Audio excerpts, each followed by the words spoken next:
Bonjour à tous, donc aujourd'hui on va semer les quelques graines de céréales, des céréales anciennes que l'on a et dont on souhaite reproduire la semence. Donc on va les mettre par ici, dans ce petit coin là. On va pas mettre tout ce qu'on a, parce qu'en général de toute façon les semences anciennes on en a une poignée, histoire de, voilà, d'avoir la variété, et puis après il faut les multiplier. Donc là on va pas mettre tous nos œufs dans le même panier, on va semer 6 variétés différentes. Et on va semer une cinquantaine de graines à chaque fois.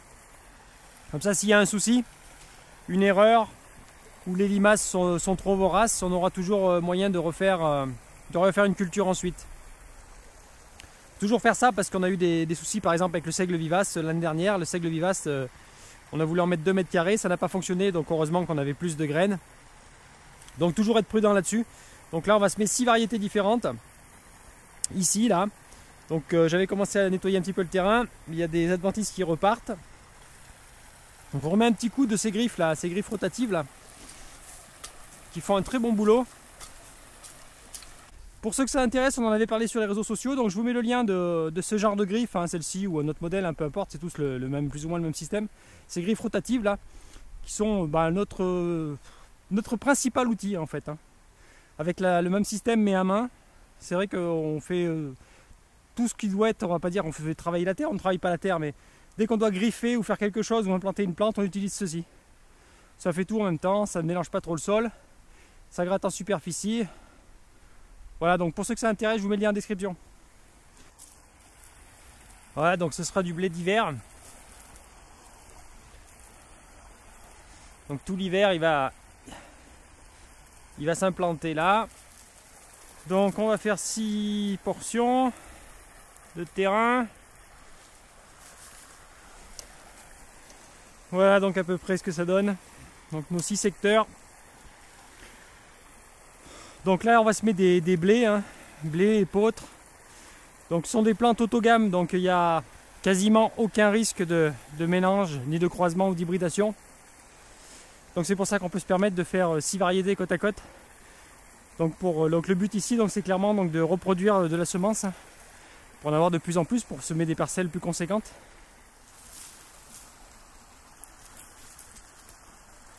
Donc on part avec le moins d'herbes d'adventices possible, sachant qu'il va en arriver évidemment des quantités astronomiques, mais voilà, il faut juste que les blés aient le temps de démarrer.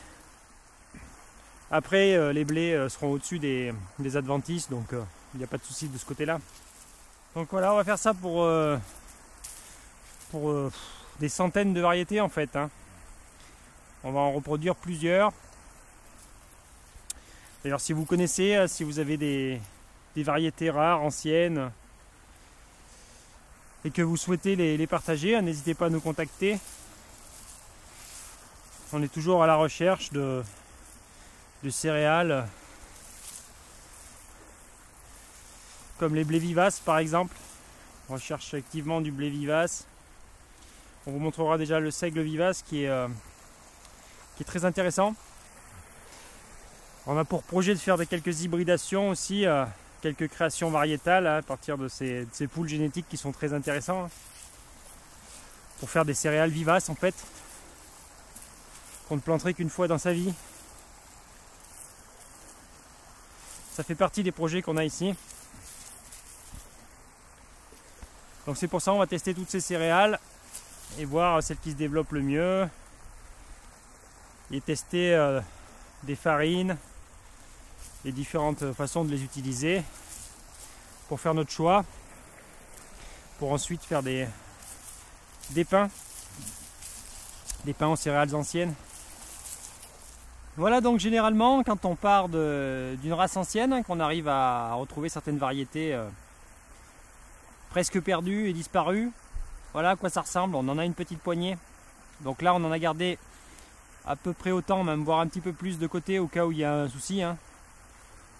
Bon là la crainte numéro 1 c'est les limaces, clairement. Il suffit que les limaces arrivent là-dedans, dès que le blé sort, il n'y en a plus rien. Donc on se garde quand même une marge de sécurité en ne mettant pas tous ses œufs dans le même panier. Mais à la base ça part de ça, un champ de céréales. Donc voilà, là c'est du poulard d'Auvergne. Donc un beau grain, bien charnu. Donc du poulard d'Auvergne, voilà. Donc on va le mettre ici. On va bien le répartir. Donc là vraiment c'est du semis. On est presque dans du semis expérimental là, voilà. On est dans de la reproduction de semences. Et voilà. Voilà notre poulard d'Auvergne qui est semé, prêt à passer l'hiver. Donc ensuite, qu'est-ce qu'on va planter?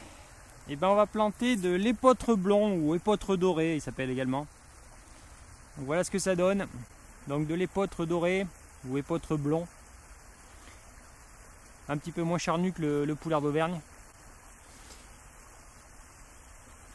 Et on va le mettre à côté. Donc l'épeautre nain, bon ben le grain est assez similaire. Donc celui-ci a tendance à faire donc moins de paille. Hein. Donc on va voir.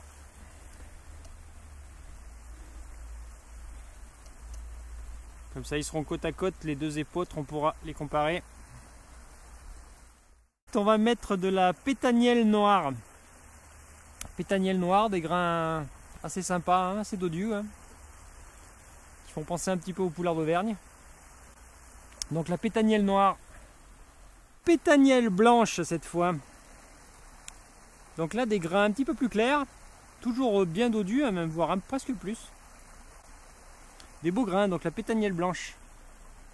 Et pour terminer, de l'aubaine blanche. Donc là on a des grains assez courts, bien dodus. Dorés.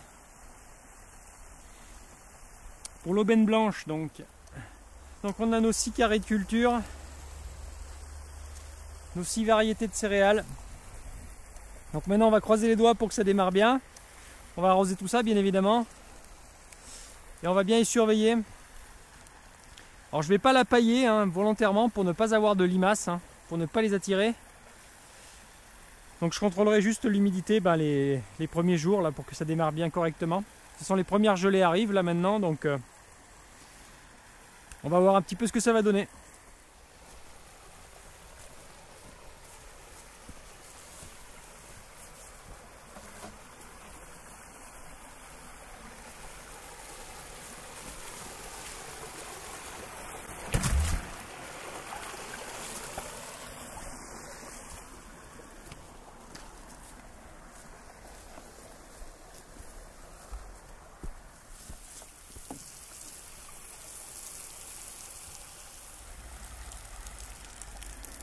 Donc maintenant il n'y a plus qu'à laisser faire la nature et puis on va voir ce que ça va donner.